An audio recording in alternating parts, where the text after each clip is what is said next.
Hey friends, welcome back to my channel. There is a genius that I admire a lot. He is the most successful investor in the world. Not only has he made a lot of money, but he has also done this for more than 60 years. It's a good sign that he can think long term, but he doesn't just think about stocks and bonds. When he thinks about how we can live better, he thinks a lot. I guess you know who I am talking about? It's Warren Buffett. Now, let me tell you a story about one of Buffett's employees. It's the story of Flint. This is Flint. When Buffett found out that Flint had worked for him for 10 years, he went to talk to him. He wanted to have a conversation about Flint's goals and how he can help him with his goals. He started off by saying, "You still work for me," which tells me I haven't done my job, in a humorous way. When Flint was asked by Mr. Buffett to figure out what he wanted to do, what happened after that changed the way he thought about what was important in his life. Mr. Buffett said, "The first thing to do in this exercise to figure out about your goals was to write down 25 goals that you wanted to reach in the near term, or 25 things that you want to do in the near term." Flint could write anything he wanted to do on the table. Second, Flint had to put these things in order of importance and then circle the 5 that were most important. Prioritizing Flint's goals was more difficult than just listing them, but somehow he did it. Once Mr. Buffett saw the list, he asked Flint a seemingly simple question. "What are you going to do with the remaining 20 goals? I see your top 5 that you have circled." It seems like a simple question, but it's not. Flint said, "Well, the top 5 are my main goals, but the other 20 come second in my list. So they're still important. I'll work on them while I get through my top 5. Basically, I'll work on them when I can. They are not as important though, but I still plan to work hard on them." At that point, Mr. Buffett's face changes a little bit. He seriously says, "No way, Flint. You should not do that. You are completely wrong. You have to avoid the 20 goals that you did not circle at any cost. You should not pay attention to these goals until you have done well with your top 5 goals. It's just not worth it."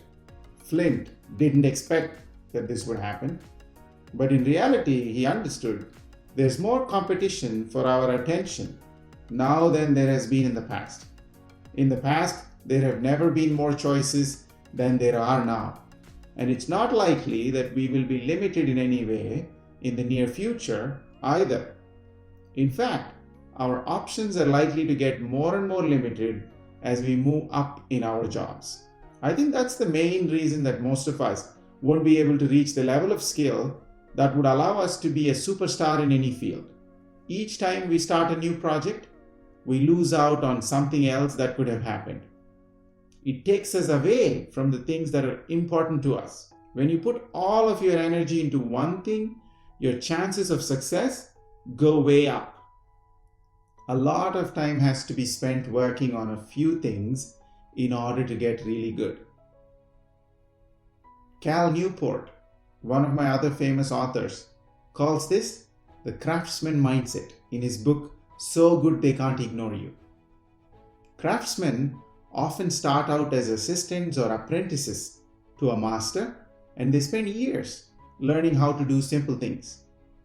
In the end, they become tradesmen, where they add their own style and tastes to make work that has a few little changes. That's when they finally get very good at it. They don't get sucked in by the latest trend or switch from one thing to the next. They get the important things done by focusing on one thing at a time.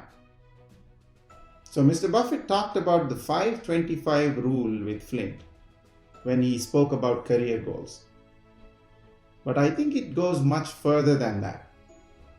Our health, relationships, and personal goals can all benefit from the same thing we can learn from this lesson. The logical conclusion seems to say that we have no choice but to live boring lives. But that's not true. As per the 5-25 rule, you have to finish the top 5 goals before moving on to goal number 6, and so on. Think about all the things you have wanted to do in the past, but have not been able to.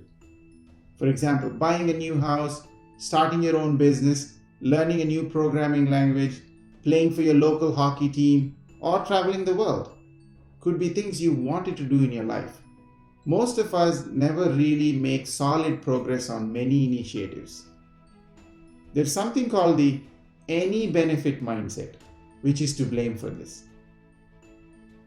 Pareto's principle, also known as the 80-20 rule, tells us that we get majority of our results because of a small number of things we do. This is also called the 80-20 rule because we get results from 20% of the things we do. They are the ones that are most important, but not the 80%. Anything that does not make it to your top 5 is not likely to make much of a difference to you in the long run. So instead of adding more, spend the time to remove. Let me tell you another story. There was a time when Steve Jobs and his team had to decide how many buttons should the new iPhone have. The team came up with a design that proposed 2 buttons, but Steve said, I only need 1 button. Why? He said, 2 is 100% greater than 1. People are already fed up with complexity, so let's keep it simple and focused when they're using the iPhone. Hence, let's go with just 1 button. And we all know how good was that decision. Less is always better for focus. Apple's core belief is simplicity. People who follow the 5-25 rule say that it is yet another example of how simple things make life better and easier. One of the most precious yet limited things in the world is time, as we all know. The other thing is attention. There will be a lot more good things than we can realistically do in our lives. Not all of them will be right for us. How good an opportunity is does not matter if it only moves goal number 20 or 25 forward for us.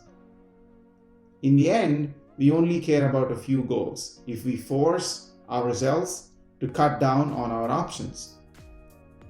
We would be much better off if we didn't pay attention to distractions and did more of what matters most. In this case, the top 5 goals. So that was a 5-25 rule, guys.